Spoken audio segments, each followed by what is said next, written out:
अमरनाथ में बादल फटा और बादल फटने से इतने लोगों की मौत हो गई और इतने लोग लापता। क्या वाकई अमरनाथ में बादल फटा? ये जो बादल फटने का जो फेनोमेना है वाकई है क्या? ये आप खुद समझ जाएंगे। बिल्कुल सिंपल लैंग्वेज में आसान तरीके से हम बता देते हैं कि वाकई बादल का फटना, क्लाउड बस्ट किस तरह का फेनोमेना है। सिंपल सी बात, आसमान में जब बादल हॉरिजॉन्टली मूव कर रहे हैं तो उससे वर्षा होती है। क्यूमुलोनिम्बस बादल हो तो हेवी रेनफॉल होगा। यही बादल जो हॉरिजॉन्टली मूव करता हुआ अगर वर्टिकल हो, क्लाउड्स का वर्टिकल लिफ्टिंग हो, तो इसी से बादल फटने की घटना घटित होती है। अब प्रश्न उठता है कि बादल वाकई वर्टिकल लिफ्टिंग कैसे हो? निश्चित रूप से यह माउंटेन के सहारे हो सकता है। तो ध्यान रखिएगा, बादल फटने की घटना वैसे क्षेत्रों की विशेषता है जहां माउंटेन की हाइट 3000 मीटर से ज्यादा हो। और यह ज्यादा कहां होगा? यह होगा हिमालय क्षेत्रों में। और हिमालय क्षेत्रों में जो इस तरह की घटना आप कई बार न्यूज पे भी देखते हैं, बादल फटते हुए देखते हैं, या जान माल की जो क्षति होती है, सड़कें बह जाती है, ये सारी चीजें कहां की विशेषता है? हमारे हिमालय क्षेत्रों की विशेषता है। तो हमने बताया कि बादल को वर्टिकल लिफ्टिंग करना है, तभी जाकर के बादल फटेगा। ये लिफ्टिंग पहाड़ के टकराने से, पहाड़ के साउथ फेस पे। मैं आपको एक रफ स्केच दिखाता हूं। यहां पे देखिए, ये जो रफ स्केच है, बादल हॉरिजॉन्टली मूव करता हुआ आ गया और यहां से क्या हो गया? वर्टिकल लिफ्टिंग हुआ।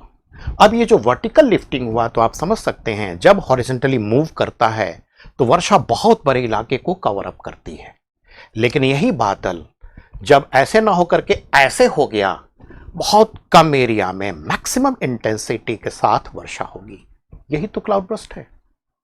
ये सारे नेचुरल हैजार्ड्स में आते हैं और ऐसी घटना हमने बताया हमारे हिमालय के साउथ फेस पर। हमने यहां लिख भी दिया है, रेन स्लोप, जिसको कहते हैं विंडवार्ड स्लोप। घटना इधर घटेगी क्योंकि आप देख रहे हैं बादल इस तरह से वर्टिकल हो गया। लेकिन यही जो लीवार्ड स्लोप है, ऐसे क्षेत्रों में बादल फटने की घटना न के बराबर होती है। इसका मतलब है कि जब हमने कहा हिमालय का साउथ स्लोप, जहां माउंटेन की हाइट कितनी हो? 3000 मीटर से ज्यादा। अब ध्यान देने वाली बात है कि ये बादल फटने की घटना, हम कई हिल स्टेशन पे जाते हैं, हम इस तरह के पवित्र स्थान पे जाते हैं जिसमें कि ये अमरनाथ साउथ फेस है, केदारनाथ वो भी उसी तरह से है। और यहां भी बादल फटे थे जिसमें कि भारी नुकसान हुआ था 2013 के जून महीने में। बद्रीनाथ, गंगोत्री, यमुनोत्री और हेमकुंड साहिब, ऐसे क्षेत्रों में बादल फटने की घटना अक्सर होती है, खास करके मानसून के मौसम में। तो अब प्रश्न उठता है कि क्या जो हमने ये फेनोमेना बताया, ये अमरनाथ केव के पास हुआ? बिल्कुल नहीं हुआ। तो यहां हुआ क्या? ये देखने वाली चीज है कि बादल तो अमरनाथ गुफा के आसपास नहीं फटे। इसका मतलब है, हम आपको एक फिगर हमने एक देखा था जो कि मैं आपसे शेयर करना चाहूंगा। ये फिगर है, इसमें देखिए कि जो कैंपिंग हुआ है, ये एक रिवर है, रिवर के थाले में। ये लिद्दर नदी की एक छोटी सी ट्रिब्यूटरी है। ध्यान देने योग्य बात है कि माउंटेन क्षेत्रों में, खास करके मानसून के मौसम में, जो बरसात का मौसम है, ऐसे मौसम में रिवर बेड में, जिसको नदी का थाला कहते हैं, कैंपिंग कभी नहीं करना चाहिए। क्यों? क्योंकि कहीं भी अगर हेवी रेनफॉल होगा तो एक पानी का सैलाब आएगा जिसमें कि ग्रावल्स वगैरह होते हैं और ये इन क्षेत्रों को बहाते हुए ले जाएगा। तो हमने जो टीवी पे देखा था, वो हमने देखा था वर्षा, यहां पे हेवी रेनफॉल तो नहीं देखा, लेकिन हां, ये पानी कहीं और से आ रहा था और इस सैलाब में टेंट बहे, कुछ श्रद्धालुओं की मौत हो गई, कुछ लापता हो गए। ये वहां के बादल फटने से नहीं, सैलाब कहीं और से आया। अगर कहीं और से आया, इसका मतलब है कि अमरनाथ के आसपास थोड़ी दूरी पर कहीं भी हेवी रेनफॉल हुआ उस रेनफॉल का पानी तेजी से बहाव के साथ सैलाब लाया, इससे हमारा टेंट क्या हो गया, बह गया।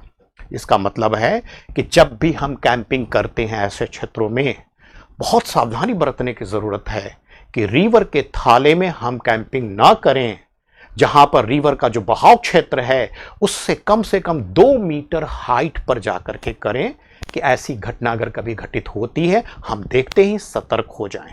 यहां पर लोगों को सतर्क होने का मौका नहीं मिला क्योंकि रिवर बेड में ही क्या है, ये रिवर बेड में ही क्या है, यहां पे रिवर बेड में है कैंप और यही बहे हैं। तो कहने का मतलब है अमरनाथ में क्लाउड बर्स्ट नहीं हुआ, हेवी रेनफॉल कहीं और हुआ, वो सैलाब आया और सैलाब में कैंप में जो लोग थे, टेंट में जो लोग थे, ये बह गए। सच्चाई यही है। नेक्स्ट वीडियो में हम आपको बताएंगे कि क्लाउड बर्स्ट ऑफ क्लाउड या क्लाउड बर्स्ट के संकेत को हम कैसे समझें। हम आमतौर पे हिल स्टेशनों पे जाते हैं, हिमालय क्षेत्रों में घूमने जाते हैं या कभी ट्रैकिंग पे जाते हैं। ऐसी परिस्थिति में बादल फटने से पहले के सिचुएशन को या उसके संकेत को हम कैसे पहचानें और ऐसी परिस्थिति में, वहां की परिस्थिति में ऑप्टिमम सॉल्यूशन क्या होना चाहिए, ये हम नेक्स्ट वीडियो में बताएंगे। Thank you so much.